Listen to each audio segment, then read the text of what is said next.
In this month's Q&A, we have questions on climate change and policies to tackle it. We have COVID-19, along with a few outlier subjects. Lots to get through, so let's jump straight in. Straight into our first question. If, as it appears, 1.5 degrees sea rise is going to be sailed past by humanity, what mitigation measures should we be looking at? Yes, I agree that we will pass 1.5 degrees. I'm not sure if you mean mitigation or adaptation measures, because the mitigation measures don't really change. Finding a well-considered and stable way to move from current energy sources to a mix of zero carbon sources as fast as possible, but not faster. The 1.5 degree target isn't a threshold beyond which dragons lie in wait. It's a line that a committee gave significance in order to drive home the message that early action needs to be taken, and the longer you delay, the more the impacts and the higher the cost of eventually dealing with it.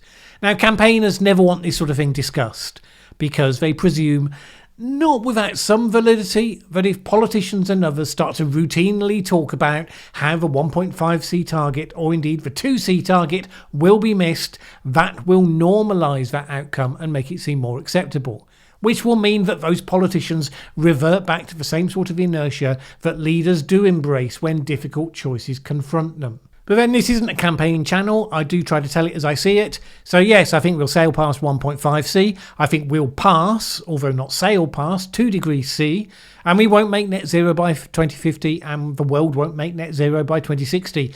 But all of the very hardest challenges will get solved. The growth in emissions will have slowed massively, and the timescales for tackling the remaining problems will lengthen accordingly. Now, we shouldn't accept that as the best we can do. Of course, aim high.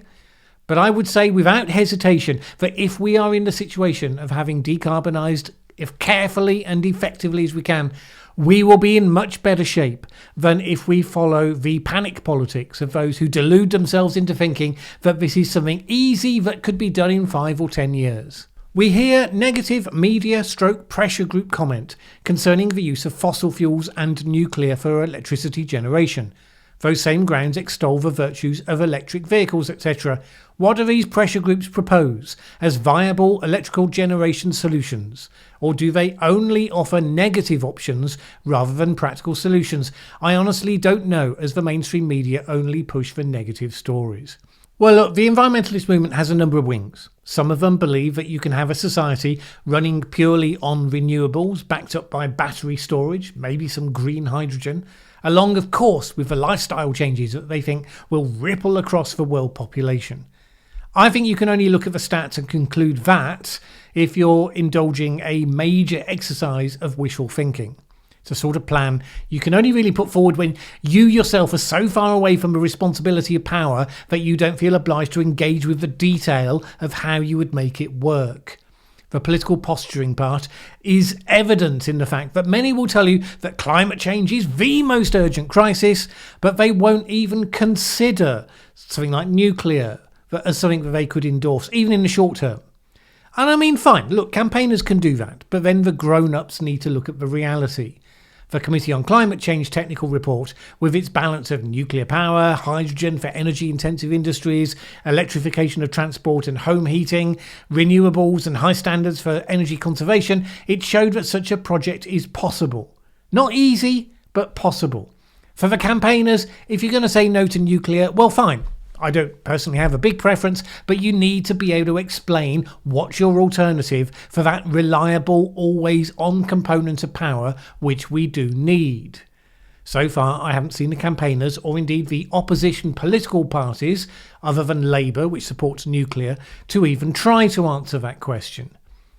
But your question touches on the reason why I moved away from campaigning at an early age. By and large, campaigning is about saying no to things. Ultimately, you shape the world by finding things that you're going to say yes to.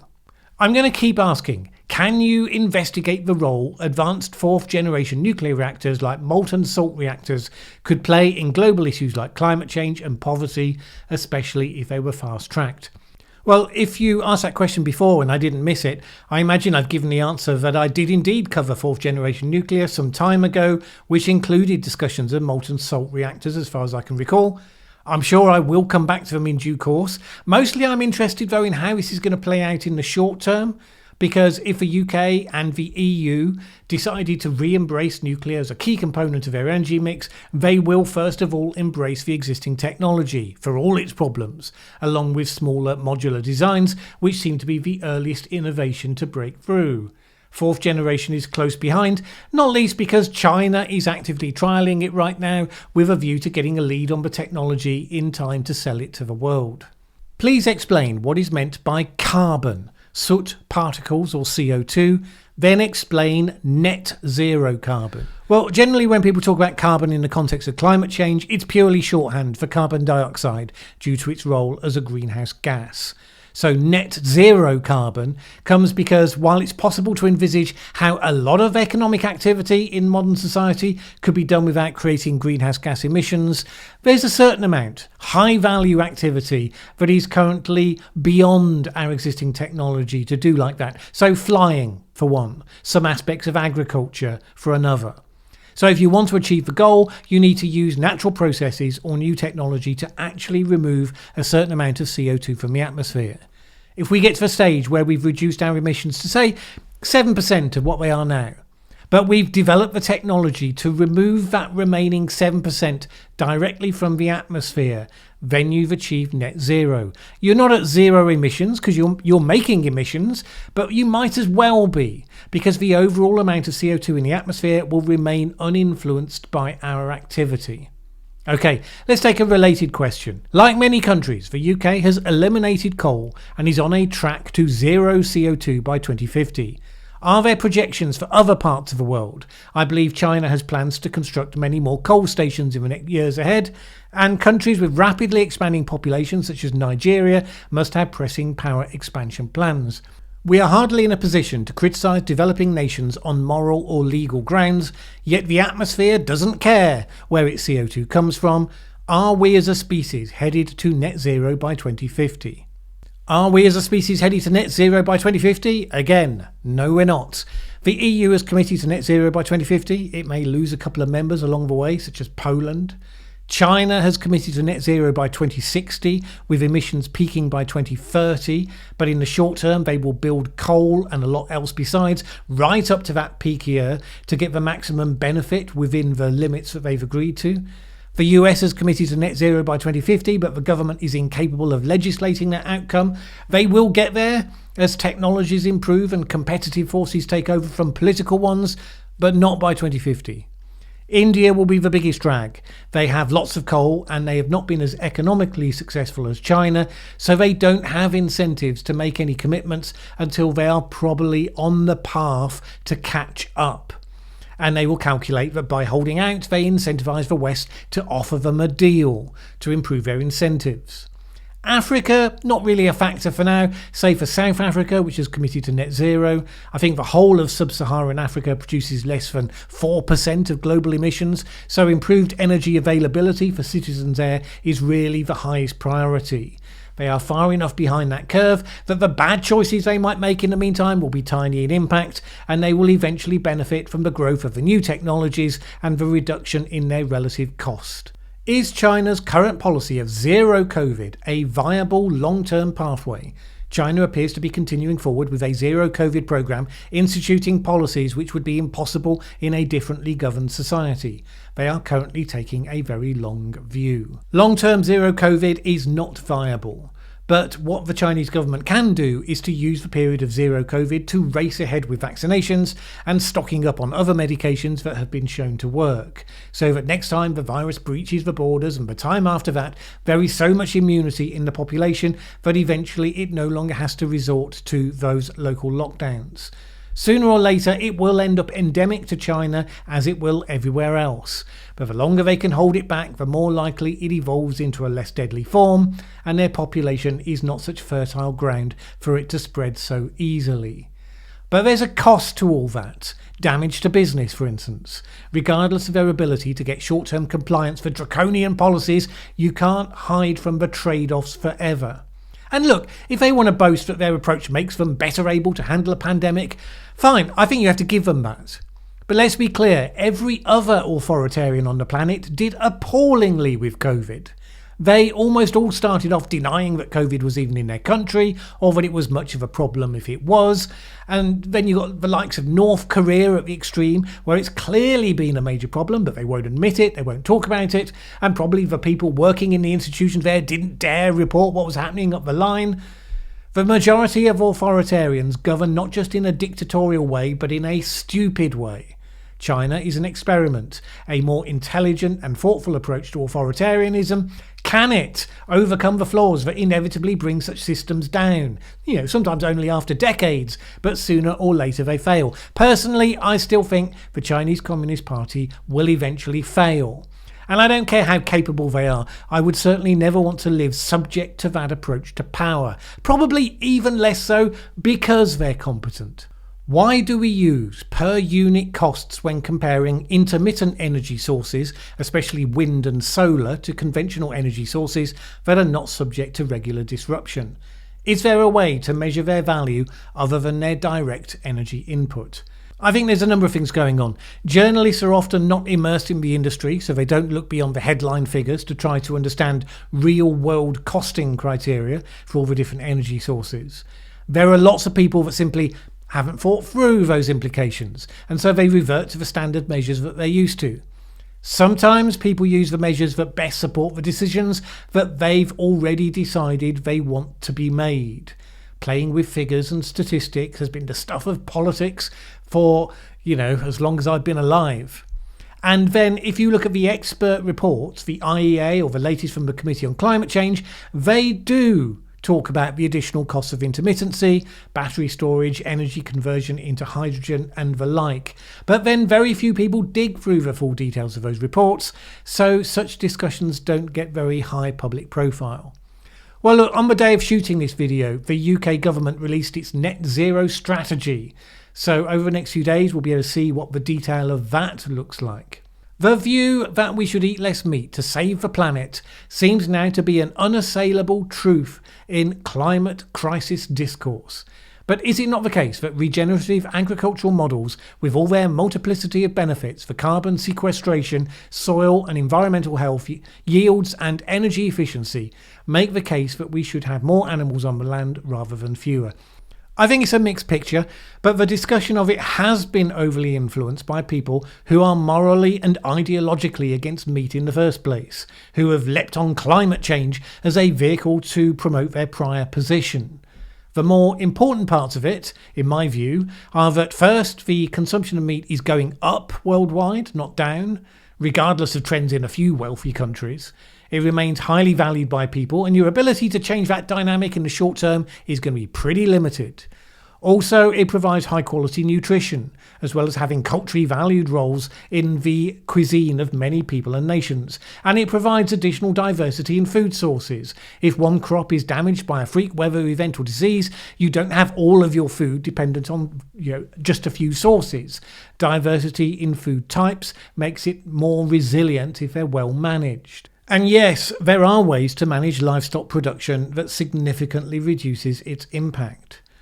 Whether you decide the exam question is to remove meat from human consumption, or whether you decide it's to reduce the impact of the meat that people want to eat, that's a cultural choice, not strictly related to climate outcomes. I have been hearing from several sources that the government is bringing in COVID passports in December, come what may. Apparently it's on government website, but I have looked and can't find it. Do you know if there is any substance to this, and if so, how long will it be before it's extended to all venues and situations as it is in New York, Italy, etc.? Is it just a matter of time before we all need to be vaccinated 4 times a year just to be allowed to live a normal life? And what comes next? I would advise serious caution before taking such messages from your unnamed sources. In my experience, rather a lot of such sources thrive on feeding you the things that you fear. Neither the Biden administration nor the Boris Johnson government are consistent enough for anybody to say what they're going to be doing in December for sure. Even whether they say that they're going to do it or not on their websites, they routinely promise one thing and then immediately backtrack on it as soon as it turns out to be controversial. COVID passports have only been a thing while governments wanted to persuade more citizens to get vaccinated and felt the need to give them an unambiguous incentive. I mean, look, Biden announced a measure to be brought in to compel businesses to apply a vaccine mandate with their employees. A whole bunch of companies took action preemptively. A bunch of employees got vaccinated for fear of losing their jobs. And then what? Then the measure was never even actually brought in, because arguably it had already had the desired impact. The growth of cases is declining in America. The death rate is declining as well. Wherever else in the world that is happening, countries are gradually normalising, reducing restrictions, beginning one step at a time, quite slowly and cautiously, to return to normal. I mean, what do you think? That the rest of the world in a couple of years' time will all be living life normally, but the US uniquely will be mandating 4 booster shots a year? Nah. That's a bit like the parents who worry that their child seems to be behind all the other kids in learning to walk. And yet you've never had a meeting with adults where one of them crawled into the room on all fours because they never did get the hang of that whole walking thing. In the same way, the focus on vaccination mandates will pass, as the logical value of them does as well. It may be slow, it may be a little behind some of the others, extended perhaps by the stupidity of certain bureaucrats, but it will follow inevitably. There are many reasons to keep a careful eye on governments. In a couple of years' time, I don't believe that will be one of them. Not least because they can't get controversial legislation through Congress and they have hard-fought midterm elections coming up. Changes everyone's perspective. How do we navigate the line between taking responsibility for what we say and protecting ourselves from arbitrary persecution from political Puritans? This was a response to my suggestion recently that you should be prepared to use your real name and profile on social media. And the questioner gave this context: in the current era of cancellation at universities, I am nervous to actually discuss important topics under my real name, as this may lead to me getting expelled. Okay, well look, you have 3 choices. Stay anonymous, so you can say what you like, post under your name but be careful what you say in public, or post under your name, say what you like, and of course take the consequences. There are arguments for all 3 of those.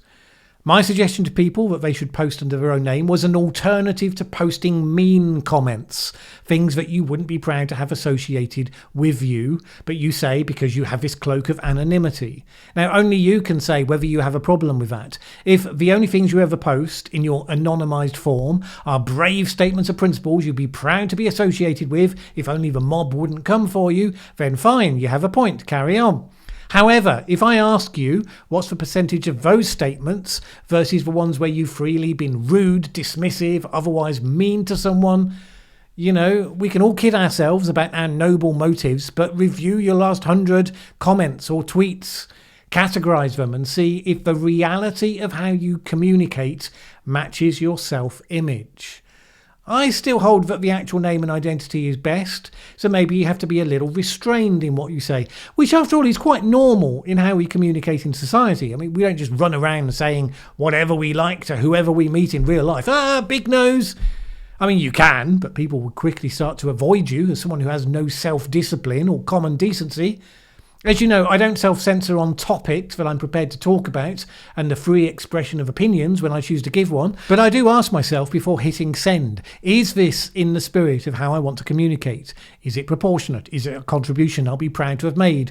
And I quite often delete comments unsent.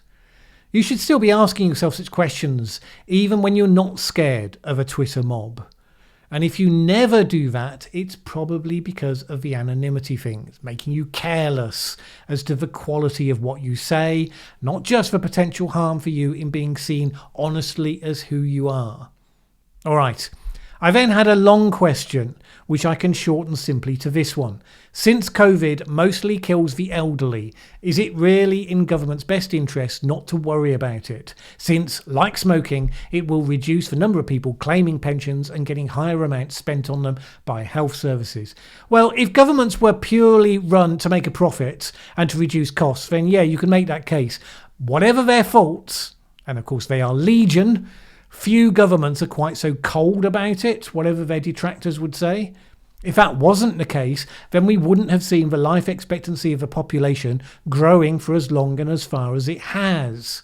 Plus, even if you are being cold about it, remember older people tend to vote in larger numbers than younger people, and there are many governments whose ability to remain in office depends on fewer of their electors dying off younger. My mother declined significantly, literally the day after her first AstraZeneca jab, and sadly passed away of a stroke a few months later.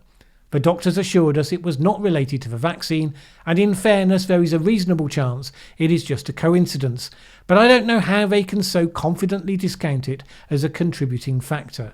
Are you aware of any data that details all-cause mortality at intervals after the vaccine compared to baseline, e.g. 1 week, 1 month, 3 months, particularly for the elderly? First of all, my condolences for the loss of your mother. The loss of a parent is one of those profound moments. However elderly they become, however peacefully it happens, you never get over the loss of a parent. The doctors in this case are almost certainly right, it wasn't related to the vaccine. I mean, they may have been aware of personal circumstances that make that more certain. Even just talking statistically, in the UK there are over 100,000 cases of ischemic stroke per year.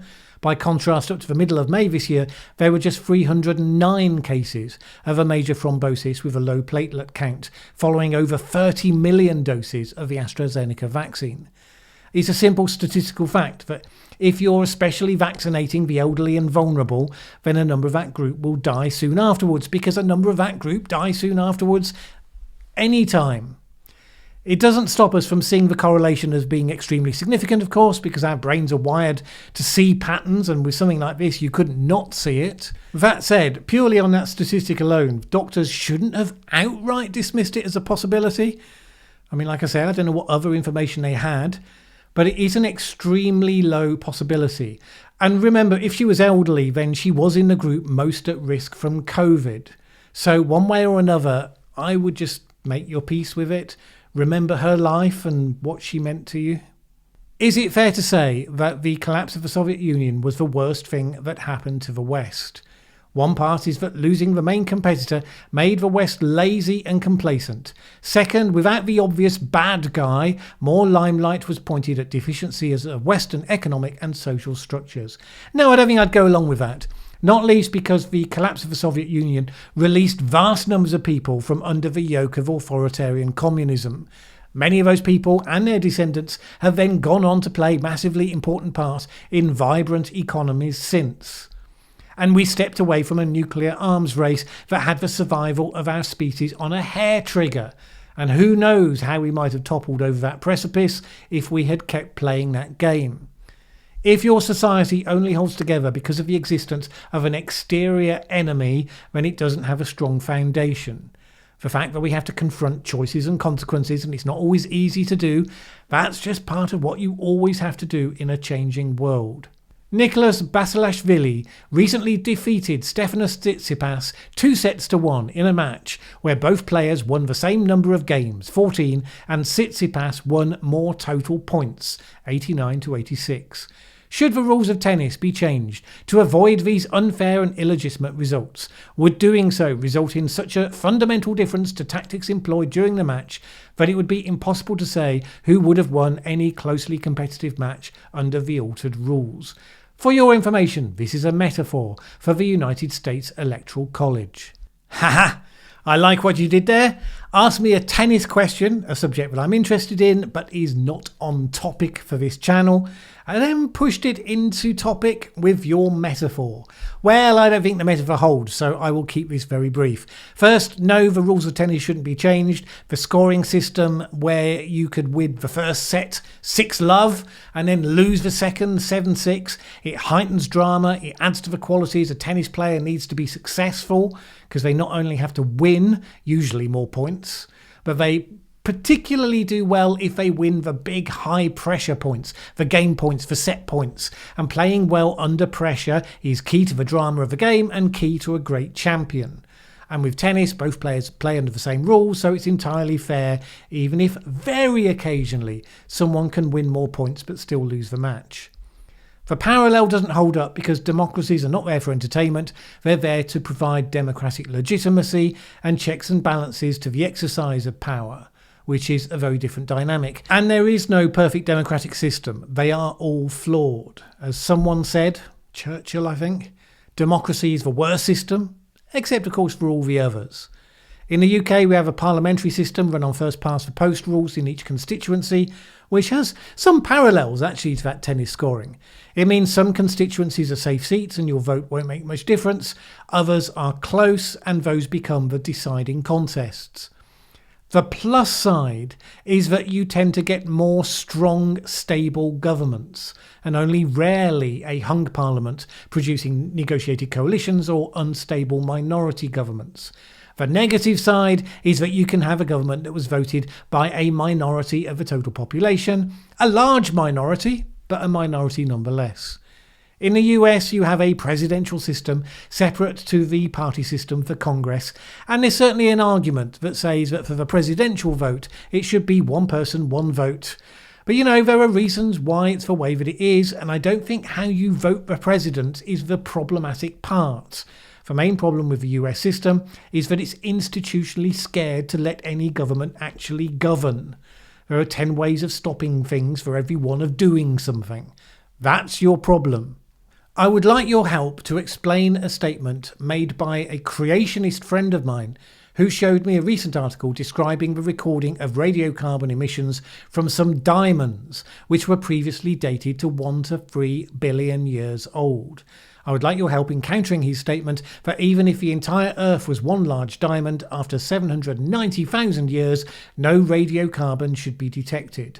According to my friend, the presence of radiocarbon in diamonds would demonstrate a very young Earth. Okay, I will repeat again that my interest in refuting creationism on this channel is remarkably low, at least until it arises to become a political force. But quickly on this question, since you asked, the first thing here is that there are multiple streams of evidence about the age of the Earth, geologically and evolutionarily. Even if there were one puzzling question, a specific artifact that has unusual and unexplainable properties, well look, that might create a puzzle to be solved, but the first presumption is not that it automatically overturns all the other evidence.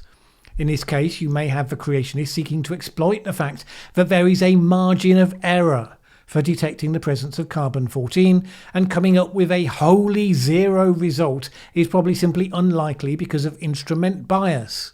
Also, of course, samples can be contaminated, both of which would be more likely explanations than the whole of geology and paleoclimatology and everything else just being wrong. Now, I had a long question about my comment about universities lowering standards and employers therefore doing their own testing to get around this. The essence of the question was, for someone who has learning disorders, such things as dyslexia, I'm presuming, they can still do well with the support of tools such as calculators and spell checks.